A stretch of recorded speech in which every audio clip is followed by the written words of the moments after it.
And you gotta trust me with the submarine. Kind of scared. Did it go up? Yep, and then go forward.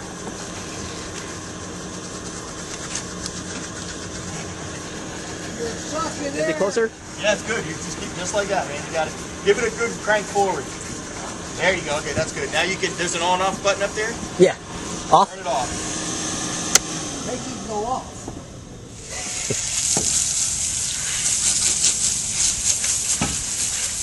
Science is all fun and games until somebody loses an eye. That's why I'm not an optometrist.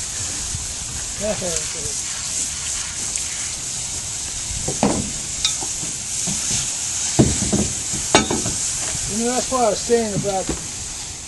Alright guys, it's about 2:40 p.m. right now in the afternoon, Eastern Standard Time. And everyone's left. And Mr. Russ went back into his house. And I'm just going to sit out here for a few hours and record stuff. And this is the water where he saw the Normandy Nessie monster. There's some bubbles down there. It's probably just little fish. And it's a very nice location. There's a little bridge right there. Can you see it? It's very nice. And everyone here has a boat as their second car, apparently. And yeah, a lot of bubbles down there. And yeah, those are probably just little fishies. Yep, those are little fish. Not sure if they show up on this camera, but with my eyes, I can see them. They're about the size of my finger, maybe half my finger. Oh, you see that? That was a humongous fish. He's trying to show off in front of the camera. But I'm actually looking for something bigger than that. So maybe that fish will become bait later for a gigantic snake. Or maybe a passing manatee. And this is to the right side of the dock right here. And that could very well be a nice little hiding spot for the Normandy Nessie monster. We're going to look down on the water now. I wonder if anybody would say anything if I jumped in the water. Alright, up there is a big pelican thing. See it? I hope he lands in the water. That would be cool. But unfortunately, he's going to run away from me. Alright, what's that? There's a little fishy right there. Can you see him? Looks right about there. Hold on. There. Very skinny, long fish. Probably about this length. Hold on. This length. Well, yeah. There he is. That thing's skinny. Let's try to zoom in. I don't know if you can see it. But he's there, by that leaf. Yeah, as I was saying earlier, there's a lot of aircraft passing through. I think I've seen like 3 helicopters already. And I haven't been out here that long.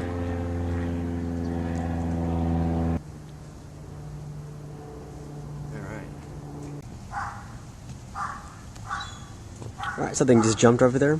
Probably a big fish. I hope he jumps out again.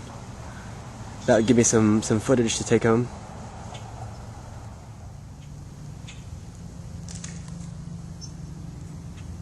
Alright, the fish are jumping. So hopefully that means some kind of predator will come out and try to eat them. That would be glorious.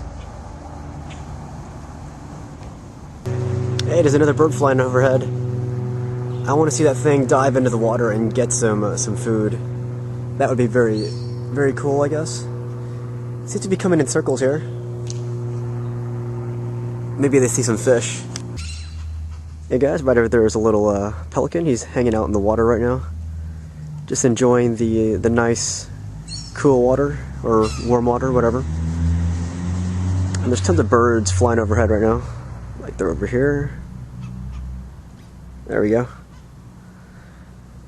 Not sure what's so attractive over there. Oh, there goes that bird. He had enough of the water. I wish I could play in the water. Hey guys, it's 4 p.m. in the afternoon, and I'm probably going to be heading out now. Even though I didn't see anything in the water except for some little fish and some pelicans, I'm not disappointed, because there's really not much you can see in a short amount of time. So you can't really expect to see like a manatee or a snake in a few hours. Like I really should be here like every day, like staking this place out. But I live so far that I can't do that. But overall I'm pretty happy with coming out here, just because I got an interview with Mr. Russ. Very, very nice of him, and I also met those guys from USF, and I talked briefly to that news reporter from Bay News 9. So that was very exciting, and I'm glad I had the opportunity to meet them.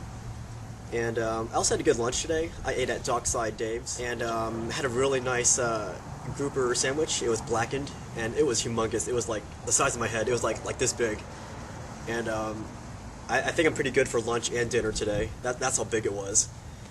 But anyways, I had to leave now just because the sun's going down, and I have a 2-hour drive. Plus, I want to make a pit stop at John's Pass, and it's one of the local tourist things to do. So I want to check that out before I leave Madeira Beach.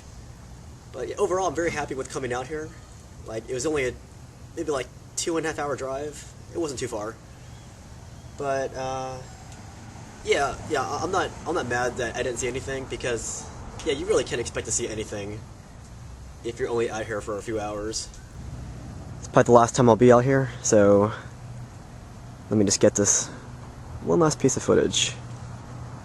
It's a very pretty neighborhood though. I like it. And I guess that's that. I'm gonna leave Mr. Russ now.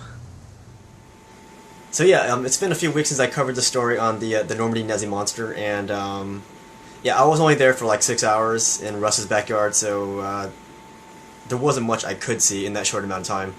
Like, I didn't see any snook, I didn't see any manatee, and I didn't see any snake. Like, I didn't see anything except for a bunch of pelicans.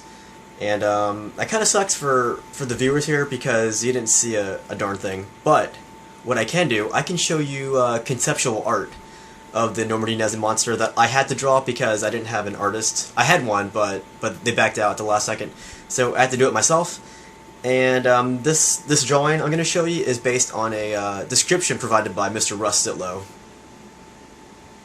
Alright guys, so you can see I had to redraw this conceptual art based on Russ Sitlow's description here, but the main features are still here. It's dark brown overall, and it's got a yellowish pastel bottom to it, and there are some brown splotches intermixed into the midsection of the snake here, and it's got a head of an anaconda basically, and you can see its length. This guy next to it is about 6 feet tall, so based on that scale, this snake is well over 20 feet long, and the big kicker of the snake is not that it's over 20 feet long. The biggest odd feature of the snake is that it has a caudal fin right here. In my previous drawing of this creature, I gave it the caudal fin of a fish or a shark, but the actual description that Russ Sitlow sent me was more of a caudal fin of an eel. So here it is.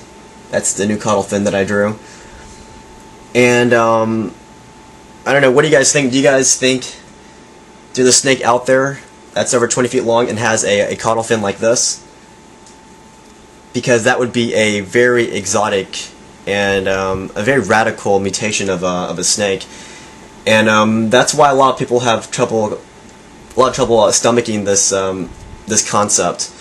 Not that it's a big snake, because there's a lot of big snakes in Florida, especially with all the owners of exotic animals releasing their pets into the wild. But yeah, the biggest mysterious feature of this creature is this caudal fin here, and that's something that a lot of people, they don't want to believe it, but it's such a radical departure from what we know.